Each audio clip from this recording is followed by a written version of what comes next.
प्रभु राम देव भगवान अल्लाह खुदा ईश आदि नाम एक ही शक्ति के हैं। वो कैसा है, कहां है, कैसे मिलता है, किसने देखा है?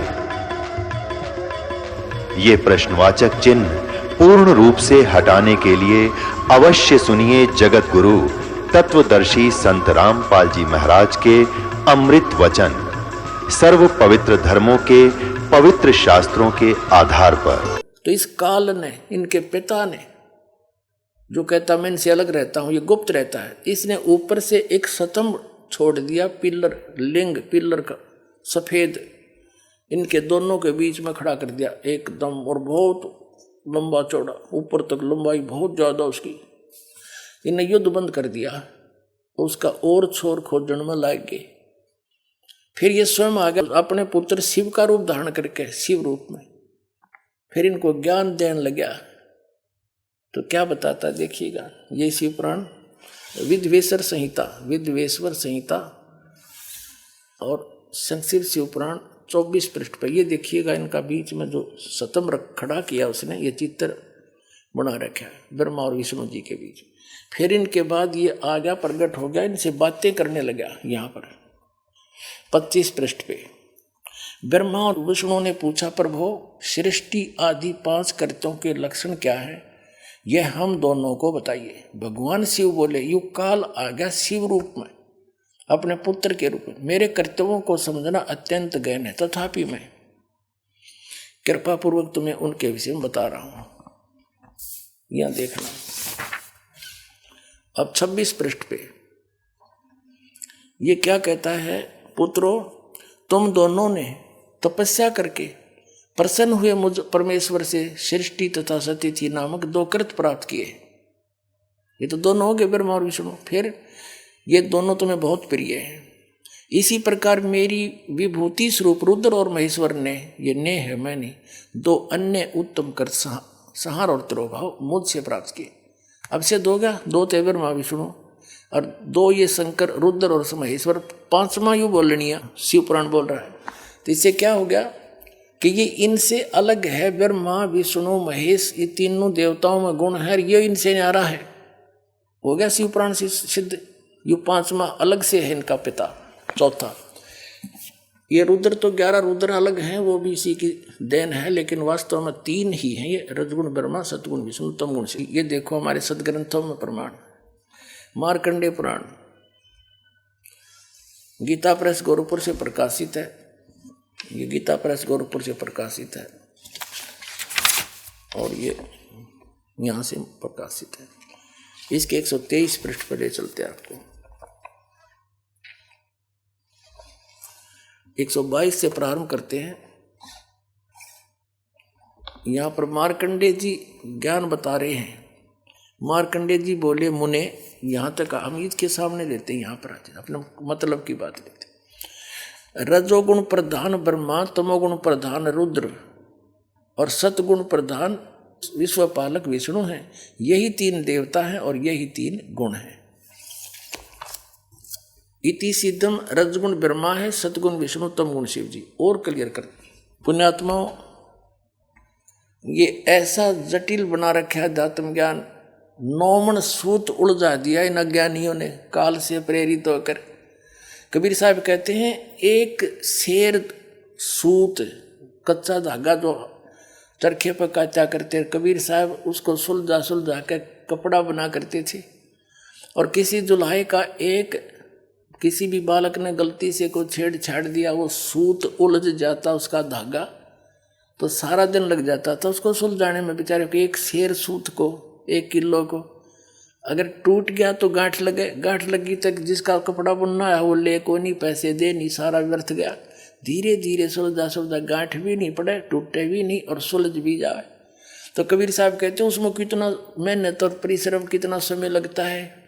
इन्होंने, इन अज्ञानियों ने काल प्रेरणा से, नकली संतों महंतों आचार्यों और शंकराचार्यों ने, गुरुओं ने अध्यात्म ज्ञान को ऐसा उलझा दिया इस काल प्रेरणा से कि 9 सूत उलझिया, ऋषि रहे झकमार और सतगुरु ऐसा सुलझा दे, उलझे ना दूजी बार।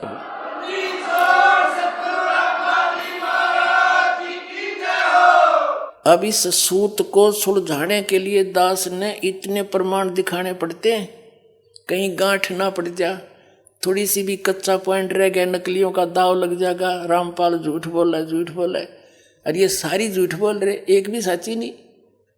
तो अब इनको ये कति कंडेम हो जाएंगे थोड़े दिन में, इनके पास स्थान नहीं रहेगा लोकने छिपने को।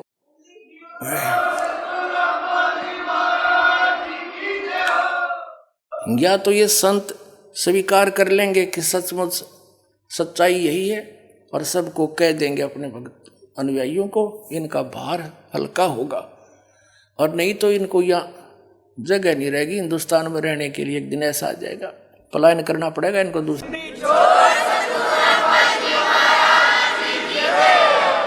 तो इस 9 मन सूत सुलझाने के लिए इतने एक पॉइंट एक बिंदु को क्लियर करने के लिए ढेर सारे प्रमाण दे करके फिर आगे बढ़ना पड़ता है। और तभी आज दास सफल हुआ, कबीर परमात्मा की रजा से उसके बच्चों को ज्ञान पहुंचाया। बुद्धिमान समाज सारे प्रमाण देखकर दांतों तले उंगली दबा रहे हैं, हे भगवान कहाँ छुपा था ये अनमोल ज्ञान, और रो रहे हैं गए और समय गए हुए समय को। यहाँ आते हैं भक्त, एक बूढ़ा सा व्यक्ति 60-65 साल का, और खड़ा खड़ा रो रहा, जो दर्शन कर रहा था, नो ऐसा उसका नो दिल कर रहा था जैसे सीने से लगा लूं, और कह रहा था 10-12 वर्ष मुझे क्यों छोड़ दिया अकेला, वो फंसा हुआ था जय गुरुदेव के। नो रोवे मुझे क्यों त्याग दिया था, मुझे क्यों छोड़ दिया, मेरे से क्या गलती बन गई, आज मिले मुझे सही ठिकाना। तो ऐसे रो रही पुण्यात्मा, कोई 30 वर्ष से कोई 20 वर्ष बर्बाद करके उनका क्यों करपेटा भरेगा, सारा जीवन खो दिया।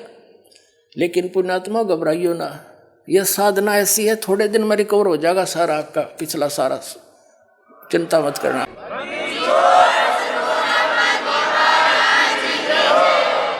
कबीर साहब कहते हैं जीवन तो थोड़ा है भला, सत सुमरण हो और लाख वर्ष का जीवन लेखद रहनी कोई, या सत साधना तो थोड़े जीवन में पार हो जाओगे।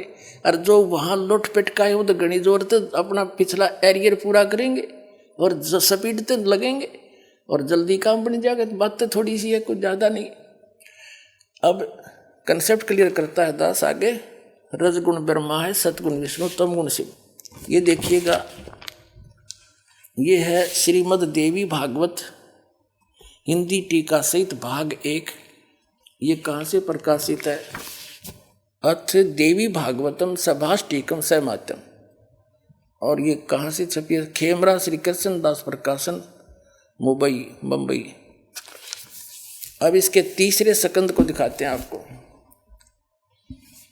अथ श्री मद देवी भागवते भाषा टीका युक्ते तृतीय सकंद है प्रारंभते। इसके प्रश्न नंबर 11 पर आपको दिखाते हैं। यह है प्रश्न नंबर 11, देवी भागवत भाषा टीका तृतीय सकंद अध्याय 5 का ये मंत्र नंबर हम 8वां पढ़ देंगे, 7वां या समाप्त हुआ। भगवान शिव अपनी माता दुर्गा से प्रार्थना कर रहा है कि हे माता, यदि हमारे ऊपर सदा आप दया युक्त हो तो हमको तमोगुण किस प्रकार प्रदान किया? तमोगुण में ब्रह्मा रजोगुण और हरि यानी विष्णु को सतोगुण युक्त किए, किस प्रकार युक्त किए? अभी संस्कृत से अच्छी तरह समझ में आओगे। हम संस्कृत भी पढ़ सकते हैं क्योंकि देवनागरी लिपि है। यदि दया धर्मना, वही 8वां अध्याय है, इसका अनुवाद ऊपर है। यदि दया धर्मना न सदाम्बिके कथम अहम विहित, क्यों बना दिया मैं को तो तमोगुण है। भगवान शंकर कह रहा है मुझे तमोगुण क्यों उत्पन्न कर दिया आपने, और कमल से उत्पन्न होने वाले ब्रह्मा जी को रजोगुण संभव, इसको रजोगुण क्यों बना दिया? सुविहित किमु सतोगुण हरि, विष्णु जी को क्यों आपने सतोगुण बना दिया? इति सिद्धम। इति सिद्धम रजगुण ब्रह्मा है, सतगुण विष्णु, तमगुण शिव जी। अब हम फिर आते हैं उस पवित्र श्रीमद् भगवद गीता को समझते हैं। 7वें अध्याय के 12वें श्लोक में देखिएगा। अब हमने श्रीमद् भगवद गीता ले ली है, वो सदग्रंथ रख दिए हैं। अध्याय नंबर 7 का और श्लोक नंबर 12 अब बहुत आसानी से समझ में आओगा।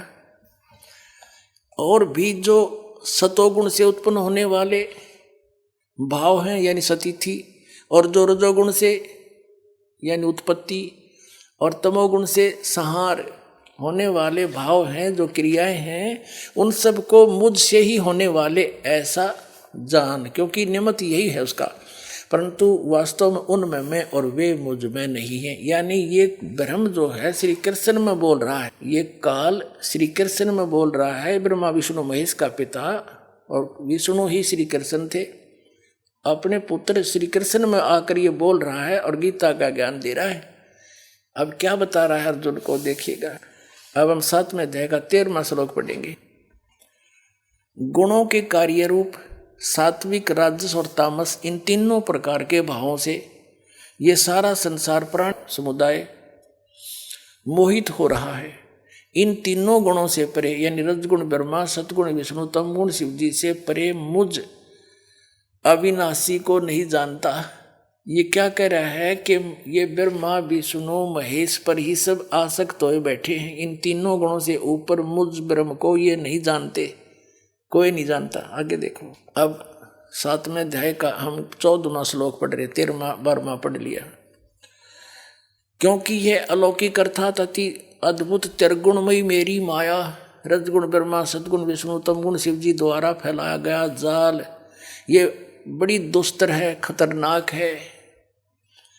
जो पुरुष केवल मुझ को निरंतर भजते हैं यानी ब्रह्म साधना करते हैं, वे इस माया को यानी ब्रह्मा विष्णु महेश से ऊपर उठ जाते हैं। इनसे मिलने वाले लाभ यानी रजगुण ब्रह्मा, सतगुण विष्णु, तमगुण शिव जी की साधना से जो लाभ मिलना है, उससे अधिक लाभ ब्रह्म साधना से मिलना है, वो ब्रह्म लोक में चला जाता है। और विष्णु का उपासक विष्णु लोक में, शिव जी का उपासक शिव जी के लोक में, ब्रह्मा जी का उपासक ब्रह्मा जी के लोक में, दुर्गा जी का उपासक दुर्गा जी के लोक में, वहाँ जाके इनके मजदूर बनते हैं, थोड़े दिन देवपद, फिर 84 लाख योनि में तुरंत ही आ जाते। तो ये कहता है कि इनसे अधिक मेरा लाभ है मेरी भक्ति का, ये इन्हीं में उलझे पड़े। तीन त्रिगुण में माया बड़ी दुस्तर है, और जो इनसे हटकर मेरी साधना करता है ब्रह्म की, वो इनसे ऊपर उठ जाता है, उलंघ जाता है, फिर ये साधना नहीं करता, वो केवल ब्रह्म साधना करता है, ब्रह्मा विष्णु महेश की साधना नहीं करता। देखिए श्रीमद् भगवत गीता अध्याय नंबर 7 का श्लोक नंबर 14। क्योंकि यह अलौकिक अति अद्भुत त्रिगुणमयी मेरी माया, रजगुण ब्रह्मा, सतगुण विष्णु, तमगुण शिव जी बड़ा दुस्तर है, खतरनाक है, यानी इन पर आधारित व्यक्ति इन्हीं के जाल में फंसे रह जाते हैं, इन्हीं की साधना।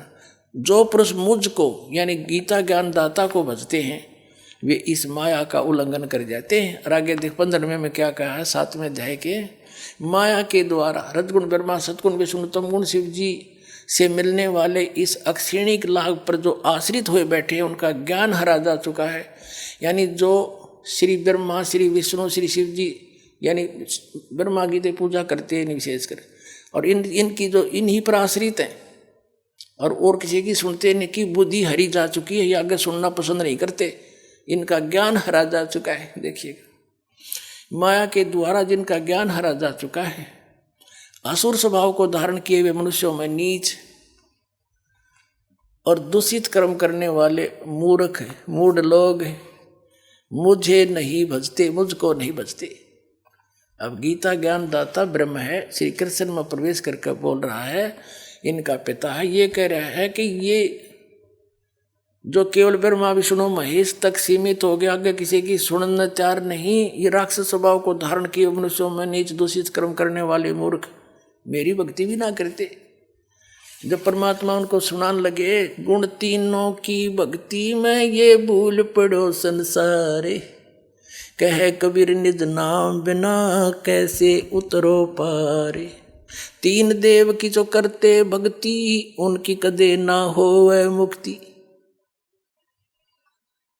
परमात्मा ने 600 वर्ष बोले थे ये कोड वर्ड, तीन गुणों की भक्ति के समझे संसार। तीन गुण कौन है? इस दास ने प्रमाणित किया परमात्मा के एक वचन को सिद्ध करने के लिए इतने कुछ ढेर सारे प्रमाण बताने पड़े कि रजगुण ब्रह्मा, सतगुण विष्णु, तमगुण शिव जी है। और इन तीनों की भक्ति में इनसे आगे कोई सुनना नहीं चाहते, इन्हीं पर आश्रित हो गए, जिनका ज्ञान हरा जा चुका है, राक्षस स्वभाव को धारण किए हुए मनुष्यों में नीच दूषित कर्म करने वाले मूर्ख ये गीता ज्ञानदाता कहता है मेरी भक्ति भी ना करती। अब परमात्मा लगे समझाणवा उनको। वीरदेव सिंह बघेल कहने लगा जी घर चलो एक बार दया करो। परमात्मा बोले आपने पुरोहित ने और बुला ले साथ में। वो पुरोहित बुला लिया। परमात्मा ने कहा मैं बताऊंगा कौन सी पुराण कौन सी गीता में क्या क्या है, और तो खोल खोल कर साची बताइए, कदे बकवाद कर दे। राजा बोला तलवार दिखा पंडित जी, कदी साची बताइए सारी। अगदी सारी बताऊंगा। परमात्मा बताएंगे बताइए।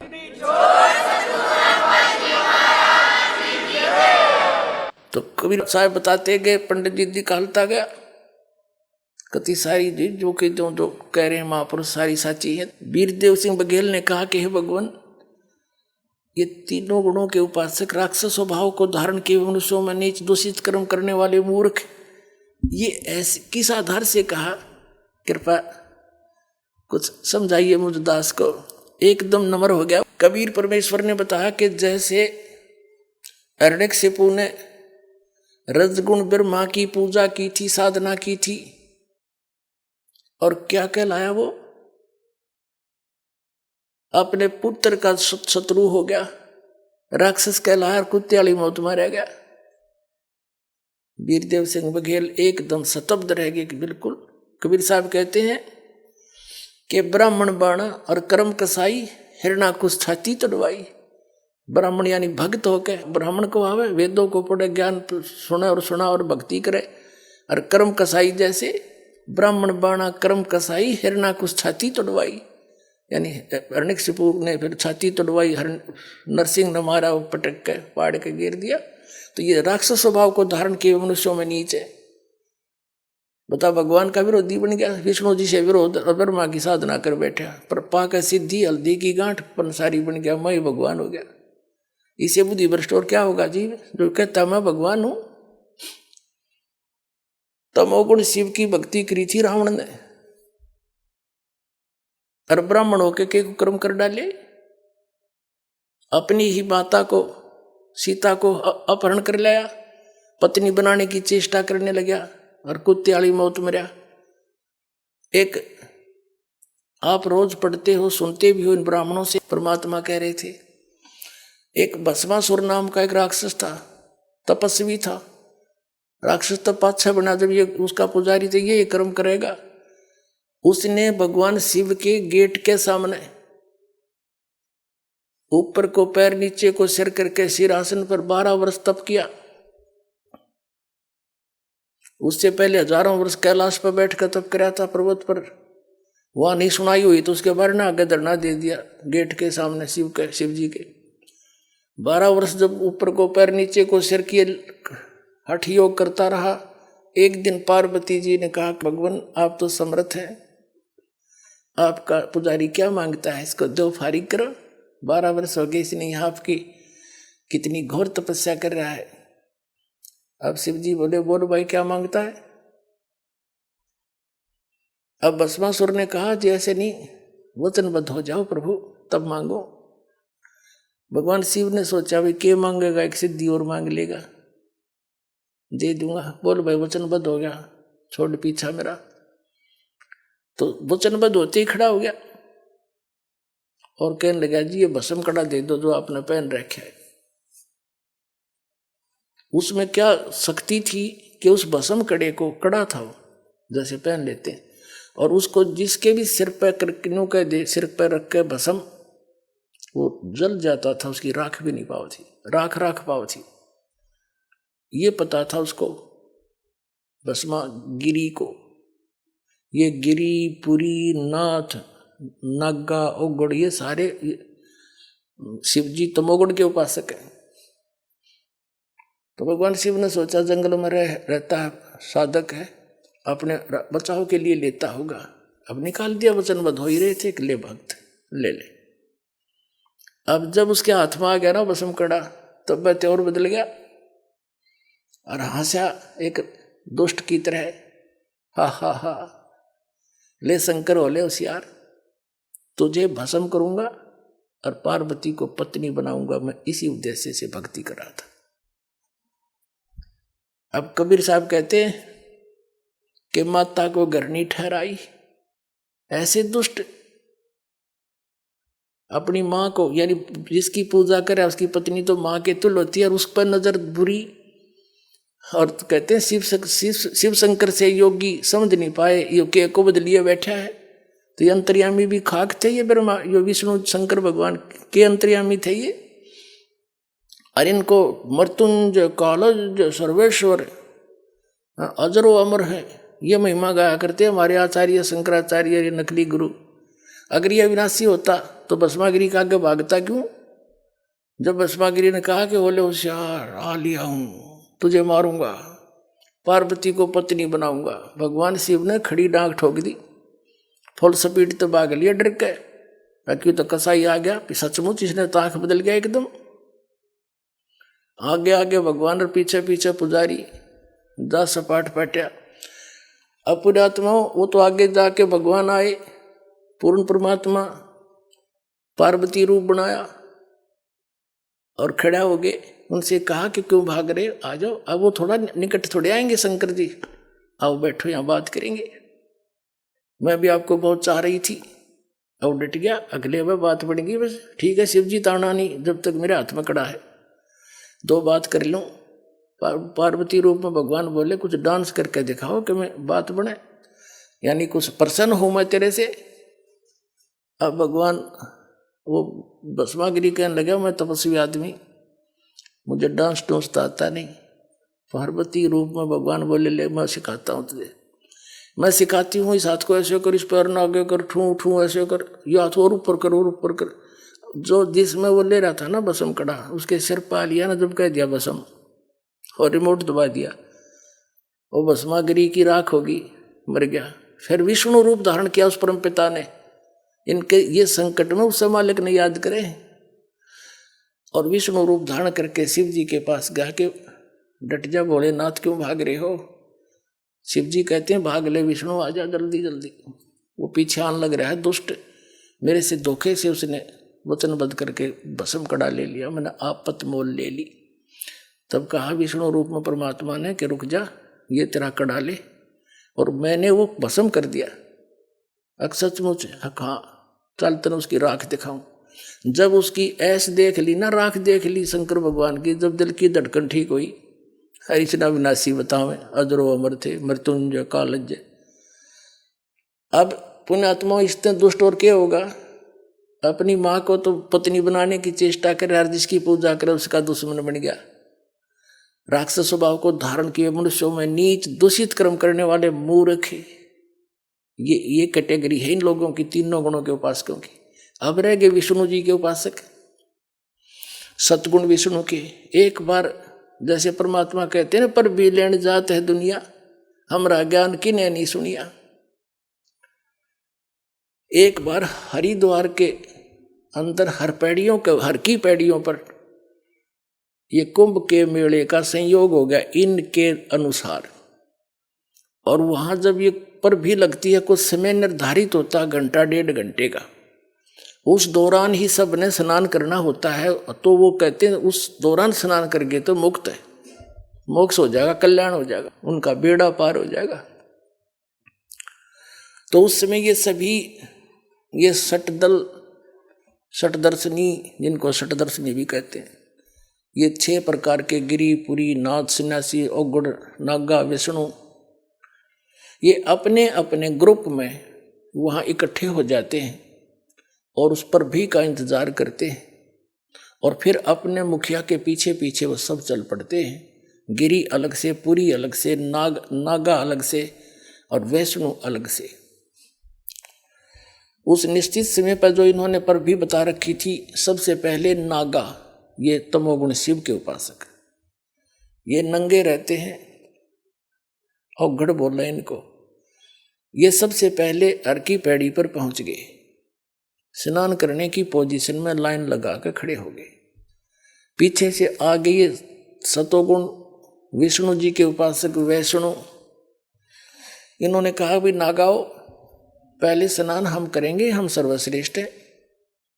नागा बोले नहीं, हम सर्वश्रेष्ठ हैं, हम त्यागी और वैरागी हैं, हम नहीं इच्छा फिरते हैं, हम वस्त्र भी धारण नहीं करते, और हम सबसे पहले स्नान करेंगे, हम सर्वश्रेष्ठ हैं। तो विष्णु जी के उपासक कहने लगे, तुम काहे के श्रेष्ठ हो? पशु की तरह नंगे फिरते हो, नहाना ना धोना, शर्ट फट, तुम टट्टी के हाथ भी ना धोते और अपने आप को श्रेष्ठ मानते हो। बाहर आओ, पहले हम स्नान करेंगे। अब इतनी बात सुन के ये तमोगुण उपासक कहाँ टिकने वाले थे, एकदम उल्टे मुड़ गए और पकड़ लिया उनके आपस में जटाएं और गुट्टुम गुट्टा, अगला नवाऊं तुमने पहले। अब नाना तो भूल गए, कत्लेआम कर दिया वहां पे, तलवार निकाल ले, छुरे मारे, तीर मारे, बुड़कियां खावे, मुंह से काट काट कर खा रहे एक दूसरे को ये संत कमावे। 25,000 ये तमो तिरगुण उपासक वहां कटका मर गए, कत्लेआम कर दिया, गंगा का पानी लाल बना दिया इन्होंने। तो यहां परमात्मा कहते हैं सूक्ष्म वेद में कि तीर तुपक तलवार कटारी जम धड़ जोर बधावे हैं, और हर पैड़ी हर हेत नहीं जाना, वहां जा तेग चलावे और काटे शीस नहीं दल करुणा, ये जग में साध कहावे हैं, और जो जन इनके दर्शन न जावे उनको भी नरक पठावे हैं। अब क्या बताते हैं परमात्मा, हर की पैड़ी कमाए, हर पैड़ी हर हेत ना जाना, और वहां जा तेग चलावे हैं, वहां तलवार चलाओ भगवान की छाती पे। एक तरफ तो हर की पैड़ी के और भगवान की छाती पे कत्लेआम कर दिया, और काटे शीस नहीं दल करुणा, इनमें दया नहीं इनके दिल में, इनको संत कहते हो तुम। काटे शीस नहीं दल करुणा, ये जग में साध को आवे हैं, और जो जन इनके दर्शन भी करने जावे उनको भी नरक पठावे। नरक कैसे पठावे? जैसे हमने देखे हमारे गांव में, आस पास के सभी गांव में इन नाथों के डेरे हुआ करते, और जितने भी ये नाथ थे सारे सुल्फा पाड़, सुल्फे पीवे, सारे ऐब करें ये हैं, बांग ये पीवे। अब गांव में दुखी व्यक्ति संत के पास भेजते हैं, जैसे कोई माई अपने बेटे ने भेज देती, बेटा साधु बा पूछ का भैंस ने दूध ना दिया, हर ये जाते नु बैठ जा बच्चा, ले मार सुट्टा एक भर के सुल्फे की, चले उसने दे दिला, सलगा इसने मैं कुछ जंतर मंतर करूं। यानी उसको आदि कर लेते हैं ताकि ये भी इसमें लीन हो जाए नशे में, और फिर घर से कुछ लावा चुरा चुरा के हमारा काम चले। तो गांव गांव में ये बैठे कहते, जो जन इनके दर्शन न जाओ उनको भी नरक पठावे, उनको भी ये विद्या सिखाएंगे ये। तो इस बात ने सुन के वीर देव सिंह बघेल चरणों में गिर गया और बुरी तरह रोए, हे भगवान मेरी ताँख खोल दिया आपने। परमात्मा बोले, भाई हम तो भटक रहे हैं तुम्हारे लिए, मैं रोवत हूँ सृष्टि को, सृष्टि रोए मोहे, और कहे कबीर हमारे इस वियोग को समझ नहीं सकता कोई। तुम तो भगवान भगवान करते फिरते हो, मुझे भगवान मिले, सुख मिले, मोक्ष हो, और मैं कह रहा हूँ मैं हूँ परमात्मा, मैं सबका दुख दूर कर दूंगा, तुम्हें मोक्ष दूंगा, यहाँ भी सुखी करूंगा, तुम्हारे पाप नाश कर दूंगा। तुमने को ना तू भगवान कोई नहीं, तू तो जुला है, दानक है। और भगवान भगवान श्री राम और श्री कृष्ण और शंकर भगवान विष्णु जी। तो परमात्मा कहते मैं रोवत हूँ सृष्टि को, तुम मेरे बच्चे हो, मुझे पहचान लो। मैं रोवत हूँ सृष्टि को और सृष्टि रोवे मोहे, यानी सुखदाई भगवान जो सारे सुख दिया कर उसको खोज रहे हो और कर रहे हो 3 गुणों की भक्ति। गुण 3 की भक्ति में ये भूल पड़ो संसारे, कह कबीर निज नाम बिना कैसे उतरो पार। 3 देव की जो करते भक्ति, उनकी कुछ ना हो वह मुक्ति। अब कर दिया स्पष्ट परमात्मा की वाणी से। परमात्मा की इस वाणी को सिद्ध करने के लिए, सत्य को सत्य सिद्ध करने के लिए ये इतने प्रमाण आपको देने पड़े, तब आपका गला उतरी होगी।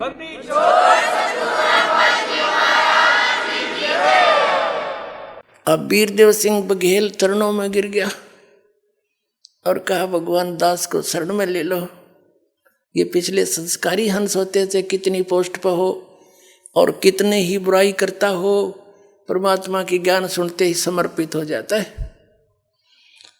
पिछले ही जब तब से होते हैं पूर्ण हंस मुराद। और परमात्मा ने कहा ठीक है बेटा, नाम दूंगा आपको। परमात्मा 3 सतिथि में नाम दिया करते थे, 3 बार में। प्रथम बार में ये 5 नाम देते थे, जो दास आपको प्रथम बार देता है। अब ये 7 देने हैं।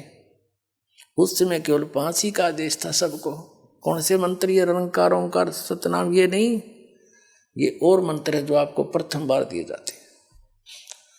प्रथम मंत्र दिया, वीर सिंह ने नाम लिया, पत्नी ने नहीं लिया, उसकी रानी ने नहीं लिया। ठीक है, कोई बात नहीं। प्रथम मंत्र पुण्यात्मा इसलिए दिया जाता है कि आप जी की श्रद्धा देखी जाती है, और इससे कुछ आप सच्चे दिल से भक्ति करोगे, आपके संसारिक सुख होने शुरू हो जाएंगे। ये इतना गजब का मंत्र है, अनमोल मंत्र है। और दुख आपके निवारण होने लगे तो आपके नोचेगी भगवान सचमुच यही है। अब वीरदेव सिंह बघेल का कोई दुखता था को नहीं, राजा था है, और खूब ठाठ थे, कभी मंत्र करा कभी ना करा। शुरू में तो ऐसे बने है ये बात। अब परमात्मा ने कहा फिर दूसरी बार आऊंगा तब बेटा तेरी भक्ति देखकर तुझे सतनाम दूंगा 2 अक्षर का। अब वीर सिंह बघेल ने सोची ठीक है दे देंगे गुरुजी जब देंगे, क्योंकि उसने कोई लगन नहीं थी। शुरुआत में ऐसा ही होता सबके साथ। अब परमात्मा गए, महीने 2 महीने 4 महीने 6 महीने के बाद फिर दोबारा उसके पास। राजा ने तैयारी कर रखी, कहाँ शिकार खेलने जाने की। सब तैयारी करके कति तैयार बैठे थे, घोड़े गाड़े तैयार कर रखे, सब सेना तैयार थी। जंगल में जाकर शिकार करते हैं राजा लोग, हिरण मारते हैं ऐसे, यानी ये बकवाद और कराता काल इनके पाप बढ़ाने के लिए। कबीर साहब पहुंच गए, आओ महाराज आओ महाराज, गुरुजी आगे बैठो बैठो, आसन दिया तो बैठ गए। परमात्मा ने देखा कि तैयारी पकड़ रहे हैं भाई, तो बताया क्या कि जी हम शिकार खेलने जा रहे हैं, गुरुजी आप भी चलो, आप भी वहां घूम आना। परमात्मा बोले ना भाई ऐसी गलती कराया करें हैं, शिकार खेलने जाया करें, जीवन सा करते हैं। बोला ना जी ये तो शौक है, हमारी हॉबी है, आप भी चलो आप भी चलो। परमात्मा ने सोचा बताए के कर समझाओ इनको। कबीर साहब कहने लगे भाई देखो मैं चल पड़ूंगा, लेकिन तुम्हें कोई मर्ग मिलेगा नहीं, कोई प्राणी नहीं मार सकोगे तुम। नो बोला जी, वीर सिंह कहता नहीं जी वो तो बहुत मर्ग फिरते हैं, बहुत हिरण घूमते रहते हैं, और ऐसी कोई बात नहीं। परमात्मा बोले चलते, मालिक भी बैठा लिए घोड़े पे, चले गए। वहां पड़ाव ला लिया उन्होंने। अब शिकार खेलने के लिए चल पड़े। कबीर साहब को भी बैठा रखा घोड़े पे, कबीर साहब जाना था उनके साथ साथ, और उनका पड़ाव अलग था। वहां रहे कुछ सैनिक छोड़ रखे थे, 10-20 लांगरी लुंगरी रोटी राटी बना लो, हम करके आते हैं शहर से पट्टा। तो 12 बज गए दिन के, सुबह निकले थे 6 बजे, थोड़ा बहुत नाश्ता करके। रात के दिन के 12 बज गए, 1 बज गया, कोई मर्ग दिखाई नहीं दिया हिरण। अब वो और गहरे चले गए, दूर दूर देखो कहाँ मिलेगा। राजा शिकार खेलने जावे और यानी शिकार नहीं करे तो अपनी वो इंसल्ट मानता है। तब परमात्मा ने क्या करा, एक हिरण बनाया, अपनी शक्ति से भेजा, और वो हिरण दिखाई दिया चारों तरफ सैनिक राजा साथ में। तो उस नरेश ने कहा अपने सैनिकों से कि इतनी देर में एक मृग दिखाई दिया है, और ये जिसके पास से चला गया उससे ले लूंगा, उसकी खैर नहीं है, ये जाना नहीं चाहिए। अब परमात्मा ने क्या दया बख्शी, वो मृग कूदता कूदता कभी इधर राजा के घोड़े के नीचे निकल गया। राजा ये हवा हो गया, उसकी मजबूरी होगी कि मेरे पास से गया, अब मैं किसने कहूंगा, उसका पीछे दौड़ा दिया घोड़ा बड़ी स्पीड से। काफी गहरे निकल गए, बहुत दूर चले गए, सैनिक भी साथ साथ चले गए काफी दूर तक। अब वहां जाकर तो क्या देखा कि वहां कोई जल नहीं, और सबको भयंकर प्यास लग गया, भूख लग गई, जल बिना भोजन बना नहीं और प्यास बुझे नहीं। अब सब सैनिक भेजे इधर उधर के, जाओ जल की खोज करो। अब कोई इधर गया कोई इधर गया, दूर तक देख कर आगे घोड़ों पर कहने लगे महाराज कहीं आसपास जल नहीं है।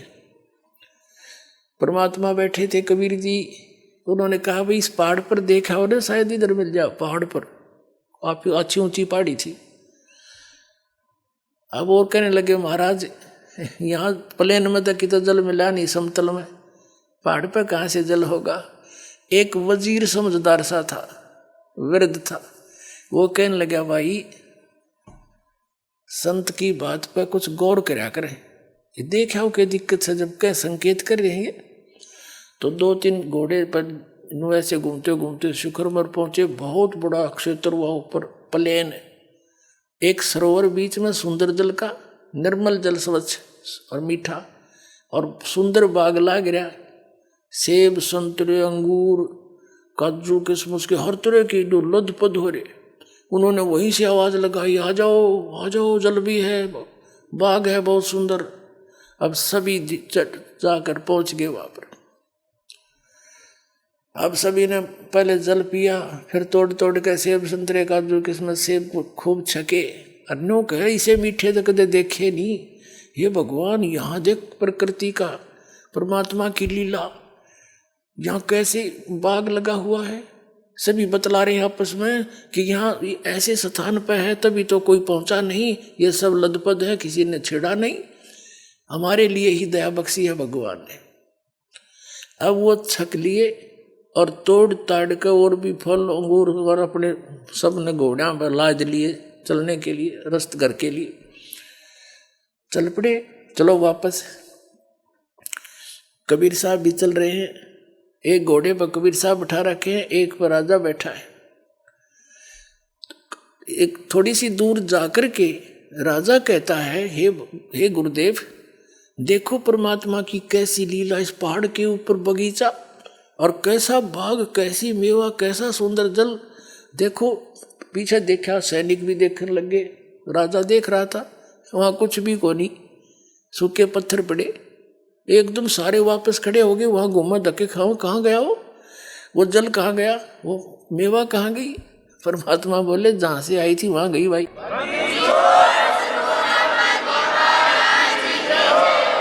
जी कहाँ से आई थी, के सतलोक से आई थी, जहां आपको दास ले जाना चाहता है। परमात्मा कहते थे जहां की मैं भक्ति बताता हूं वहां ऐसे मेवे, ऐसे बाग, ऐसे सरोवर भरे, अमृत ये जल था है वहां पर।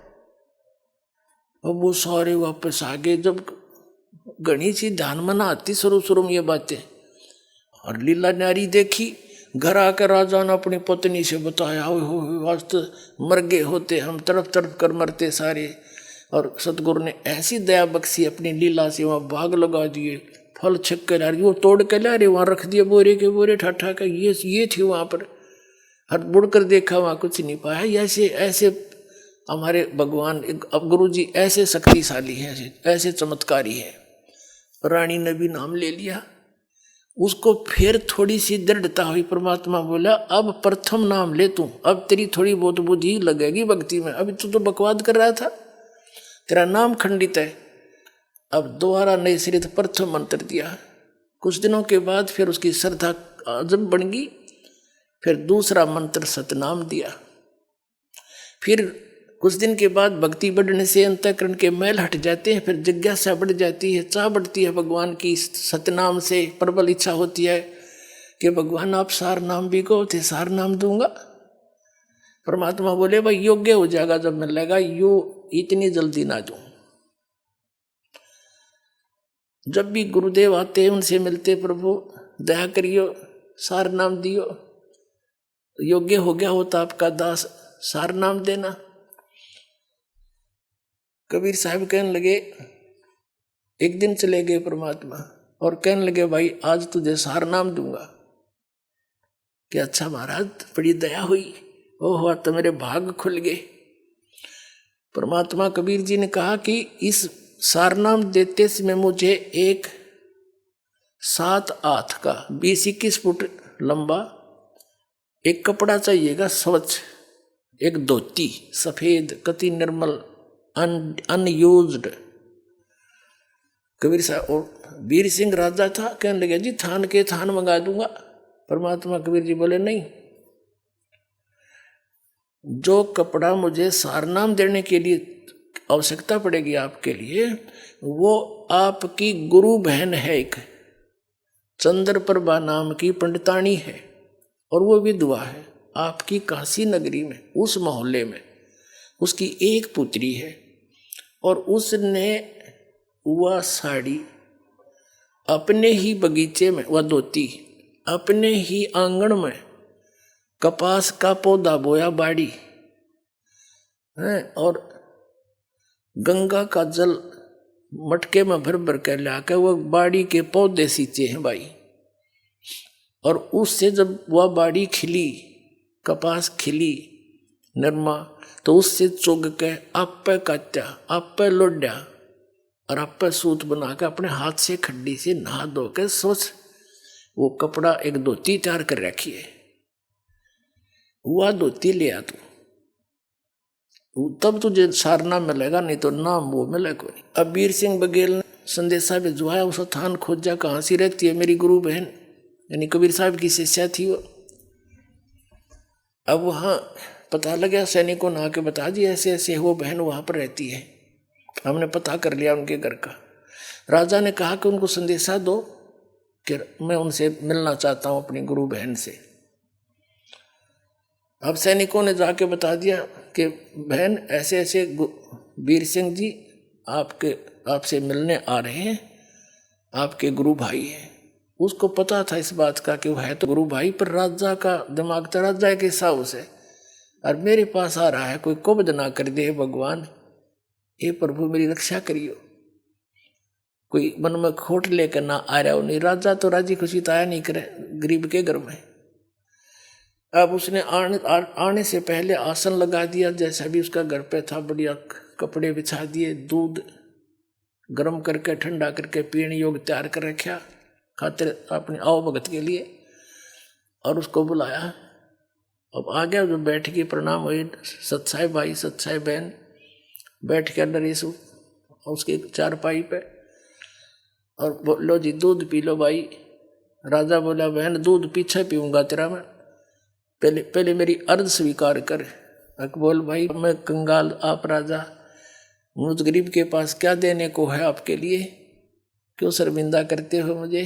कि नहीं बहन, आज मैं भिखारी बन के आया हूँ और आज मुझे सारनाम मिलेगा, गुरुजी ने रजा बख्शनी है, और उस सारनाम के लिए मुझे एक धोती चाहिए जो तेरे पास है, साफ धोती सुथरी बनी वह साड़ी।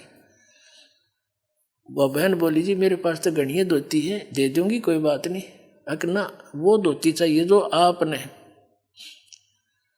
अपने आंगन में और कपास बो कर भी बाड़ी बो करके उसको चुन के और आप बनाया है सारा कुछ, वह धोती चाहिए। गुरुजी ने बताई आपके पास है, कहा भाई है, पर वह मैं दूं कौन तेरे थे, वह मैंने अपने भगवान जगन्नाथ के लिए बना रखी है, जगन्नाथपुरी में मंदिर में चढ़ा आऊंगी मैं, और तेरे तना दूं भाई, मेरे एक एक आंसू और प्यार का तार उसमें भर रखा भगवान के नाम का। अब उसने सोचा छोरी लड़की ने तो बड़ी बात अड़ा दी भाई, आज मेरा भाग्योदय होना था, सार नाम मिलना था, और देख किसी कर्म फूटे मेरे। उसने कहा बहन तेरे लिए मैं और जितने तू कहेगी ना उतने तो पैसे दे दूंगा, और तेरे तो हाथ की चीज है तो फिर बना लिए, मेरा भाग्योदय हुआ नहीं, मुझे सार नाम नहीं मिलेगा। ने बोली भाई या ना दूं कति, जन्नू कह तेरी नगरी त्याग दूं, ईब लेकर अपनी बच्ची न चली जाऊंगी, पर यह धोती नहीं दूंगी मैं तेरे को, या मेरे भगवान के लिए मैंने बना रखी। जब उसने देखा कि सारे प्रयत्न विफल हो गए और उठ कर चल पड़ा, बहन मेरा दुर्भाग्य है, मेरे भाग में नहीं है ये नाम। देख कैसी कंडीशन अड़गी मुझ नीच के आ गए, अब मुंह लटका के आ गया वापस। परमात्मा को पता था, घर पे बैठे थे उनके। वीरदेव सिंह बघेल से पूछा कि भगवान भाई लाया वो धोती, कि महाराज मेरा दुर्भाग्य है। उस बहन ने वो धोती देने से मना कर दिया। परमात्मा ने कहा क्यों मना कर दिया, क्या कारण है? कि उस बहन ने बताया है कि वह धोती उसने वो साड़ी भगवान जगन्नाथ के लिए बना रखी है, और वो यूं कह रही है कि मैं भगवान जगन्नाथ के मंदिर में या धोती चढ़ा के आऊंगी, इसने मैं दूं नहीं किसी को भी। वैसे तो यहाँ तक कह दिया था उस बहन ने कि तू राजा है, मैं गरीब हूँ भाई, जबरदस्ती तो ले जा सकता है, लेकिन मैं अपनी इच्छा तो नहीं दे सकती तेरे से। तो कहने लगा बहन ऐसी गलती मैं नहीं कर सकता, क्यों, मुझे भी ज्ञान हो गया है, मैं तो प्रार्थना करने आया था। तो कहने लगे भगवान मैंने सारा कुछ कह दिया उसने, पर वह मानी नहीं। मेरा दुर्भाग्य है आपने ऐसी शर्त रख दी और मैं कर्महीन इंसान हूँ, मैं कर्महीन इंसान हूँ, मुझे सार नाम मिला नहीं, मेरा मोक्ष नहीं हो सकता। नो बैठ के रोने लगा। तब परमात्मा ने कहा भाई चलो मैं अपनी कंडीशन कुछ लूज करता हूँ, एक काम कर दे, वो बहन कब जाएगी वहाँ जगन्नाथ के मंदिर में धोती चढ़ाने के लिए, उससे ये पता करवा ले और तू इतनी मदद कर दे उसकी, उसके साथ सैनिक भेज दे, पहरेदार बॉडीगार्ड। वो कह रही थी वहाँ जाएगी रास्ते में कोई उकचुक ना हो जाए, बेटी की जात है, और जब वह धोती जगन्नाथ का चढ़ा के वापस आ जाएगी ना ठीक ठाक सकुशल, फिर मैं तुझे बगैर धोती का इनाम दे दूंगा सारना। अब उसकी तो खुशी की आशा की चिराग फिर जल गया। अखे भगवान जो आपकी आज्ञा, अपनी बहन को वहाँ रथ में पालकियों में भिजवा दूंगा, तो सैकड़ों सैनिक भेज दूंगा, सकुशल जाएगी सकुशल आ जाएगी। उसने संदेशा भेजा और पता करवाया बहन कब जाएगी पता करके आओ। सारा कुछ बता के सैनिकों से कह दिया कि जाके कह दो जब वो जाए मुझे बताए, और हम उसके साथ बॉडी गार्ड करेंगे, रथ साथ भेज दूंगा अपनी बहन के, और मुझे नाम मिलेगा जब वो धोती चढ़ाकर वापस सकुशल आ जाएगी। अब उस चंद्र प्रभा को जब ये पता चला, उसने तो ये सोचा था राजा घर पर जाके सोचा करे, और मैंने यह खूब मना कर दिया, ये मेरे को सजा तो जरूर देगा। तो वह डर गई कि वापस आगे सैनिक अवश्य कोई आदेश लेकर आए होंगे, कोई बात नहीं, भगवान के लिए चाहे कुछ भी देश भी छोड़ कर जाना पड़ा मैं चली जाऊंगी, यहाँ तक वह सोच रही। तब उसने सुना कि सैनिकों ने बताया बहन ऐसे ऐसे कहा राजा ने, आप कब जाओगे। गुरुजी ने उनकी शर्त लूज कर दी है, ढीली कर दी है, सरल कर दी है कि तू आप वहाँ जाकर धोती चढ़ाकर वापस आ जाएगी ना सकुशल, राजा आपको सुरक्षा देगा, तो राजा को नाम मिल जाएगा सार नाम। आपसे ये पूछ रहे हैं आप कब जाओगे, हमें बताना, आपको पालकियों में लेकर चलेंगे, रथ में बैठा ले चलेंगे, खाने का प्रबंध साथ करके चलेगा राजा। वह कहने लगी भाई ना रथ में बैठूं ना पालकी में बैठूं, मैं तो पैदल जाऊंगी और सिर पर अपनी वादर के ले जाऊंगी धोती भगवान की। ठीक है तुमने मेरे साथ चलना है, राजा के आदेश से बेसिक चल पड़ी। वह लड़की चली गई, राजा ने सैनिक भेज दिए, सख्त हिदायत दे दी थी कि इस लड़की को कोई ऊक चूक ना हो जा, मेरी जिंदगी और मौत का सवाल है। सैनिक समझदार से भेजे, बुजुर्ग से समझदार से सारे डाल के, और रास्ते का सारा सामान खाने पीने का साथ बांध दिया, सबका लंगर। अब जब वो बहन पहुंची जगन्नाथपुरी में, भगवान जगन्नाथ यानी श्री विष्णु जी के चरणों में वह धोती समर्पित करने के लिए नहा धो के धोती रख के सिर पे आदर से, और पहुंच गई उस जगन्नाथ के मूर्ति के सामने, और साथ में सैनिक कदे कोई उत्सुक हो जाए न तो कर सख्त हिदायत थी। अब उस लड़की ने वह आदर से धोती उतार के एक थाली में रखी हुई थी और जगन्नाथ की मूर्ति के चरणों में रखकर कहा कि हे भगवान इस दासी की अतुच्छ भेंट स्वीकार करिए, आपके लिए एक भेंट लाई हूँ। वो धोती वहाँ से उठी उस थाली में थे और बाहर आंगन में आकर पड़ गई। आकाशवाणी हुई कि मूर्ख, जगन्नाथ बैठा काशी में और तू धक्के खान आई यहाँ पर इस मंदिर में। उस जाकर उस जगन्नाथ को दे दिया धोती, तेरे कर्म बनाना चाहती है, वो कबीर जगन्नाथ है। आकाशवाणी हुई।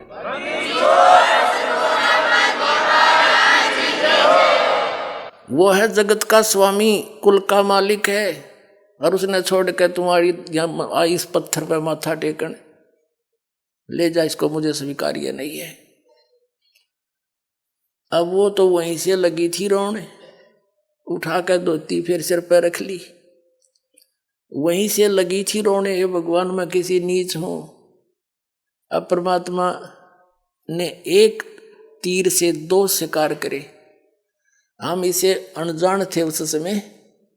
हम कबीर साहब को तो एक गुरु और संत मान्या करते, और जगन्नाथ को भगवान श्री विष्णु जी को गुरु कबीर साहब और भगवान हो जगन्नाथ। अरे छुट्टे बाग मारे।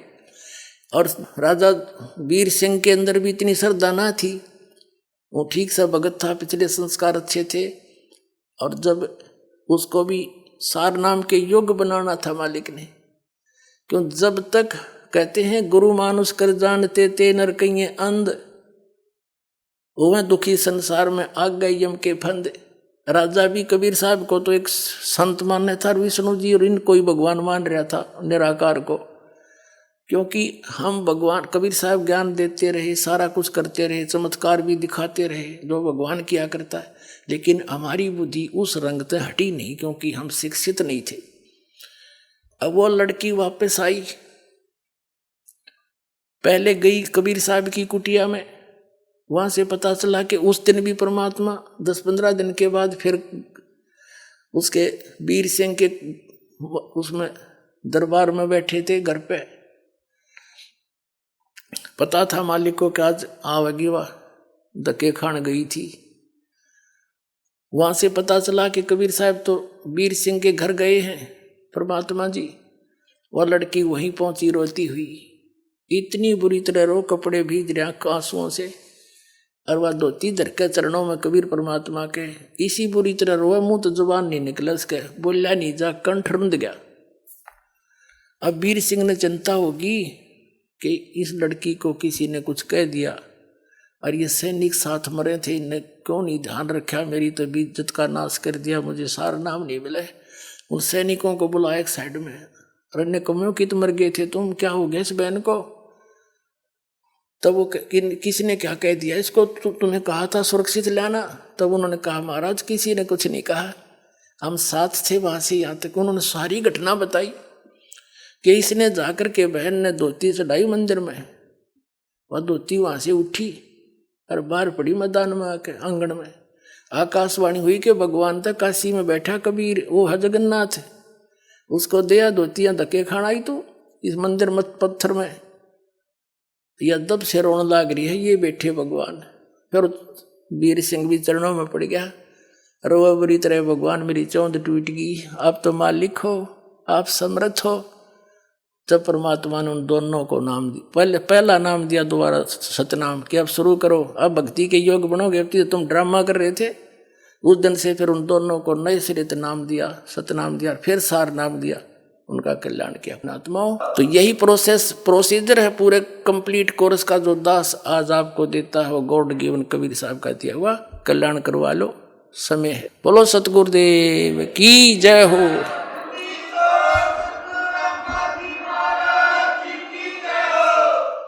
आइए अब हम उन श्रद्धालुओं के अनुभव जानते हैं जो जगत गुरु तत्वदर्शी संत रामपाल जी महाराज जी से दीक्षा प्राप्त कर चुके हैं तथा उनके द्वारा बताए गए भक्ति मार्ग पर चल रहे हैं। नमस्कार जी।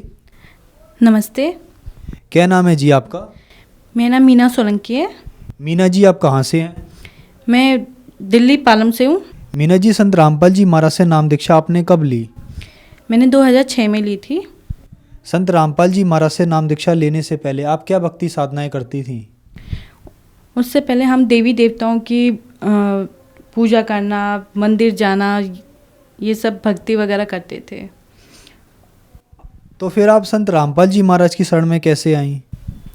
संत रामपाल जी महाराज के शरण में मैं अपने मामा के यहाँ पे गई हुई थी छुट्टियों में। मेरी मौसी जी की तबीयत खराब थी, तो मेरे मामा जी को संत रामपाल जी महाराज के शिष्य मिले थे और उन्होंने मेरे मामा को कहा था कि आप इन्हें आश्रम लेके जाइए। जब मेरे मामा हम सब बच्चों को और मेरी मौसी जी को आश्रम लेके गए थे और हमें संत रामपाल जी महाराज से नाम दीक्षा दिलाई थी। उसके बाद मेरी मौसी जी की तबीयत बिल्कुल ठीक हो गई थी।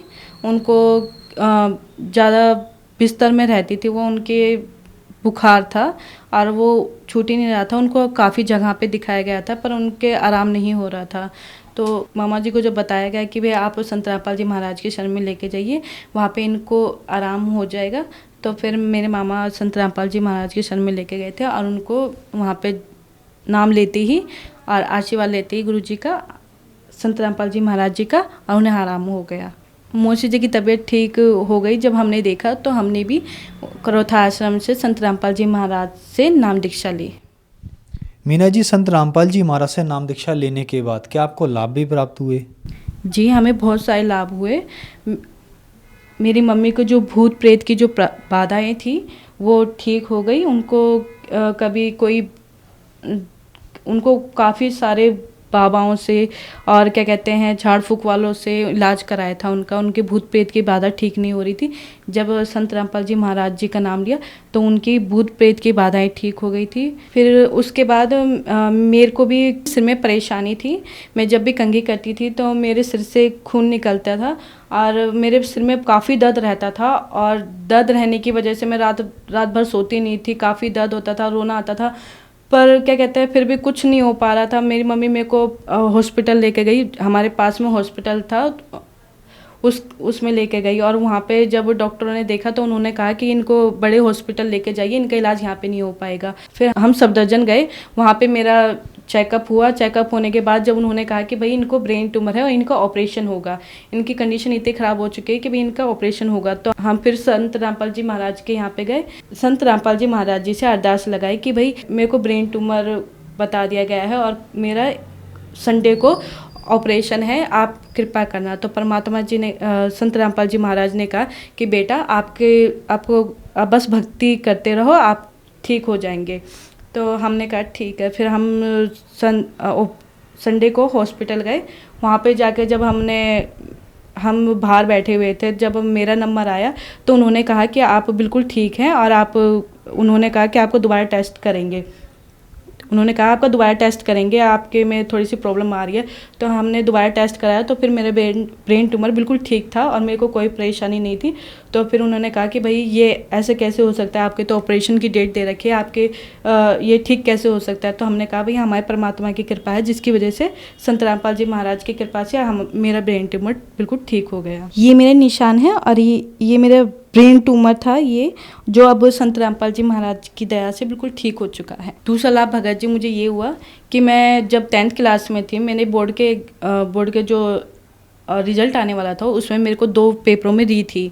तो मैं काफ़ी परेशान थी। तो मम्मी ने कहा कि एक बार जाके तुम इसकी फ़ीस भराओ और जाके अपने एग्ज़ाम की तैयारी कर लो। तो मैंने सोचा मैं ठीक है। मैं स्कूल गई, मैंने वहाँ पे जाके अपने एग्ज़ाम की फ़ीस भरने के लिए मैडम से कहा मैम मेरे मार्कशीट निकाली, मेरे को एग्ज़ाम की फ़ीस भरनी है, एग्ज़ाम देना। मैम ने कहा कि आप तो पास हो।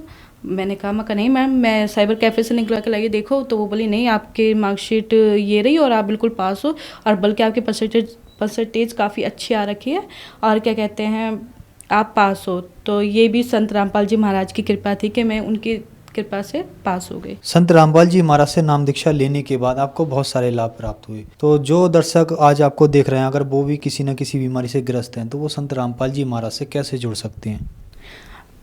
संत रामपाल जी महाराज से जुड़ने के लिए आप चैनल पे सत्संग आता है संत रामपाल जी महाराज का, उसके नीचे पीली पट्टी चलती है जिसपे आपको कॉन्टैक्ट नंबर मिलेंगे, जिसपे आप कॉल करके आप संत रामपाल जी महाराज से नाम दीक्षा प्राप्त कर सकते हैं। धन्यवाद जी। सत साई।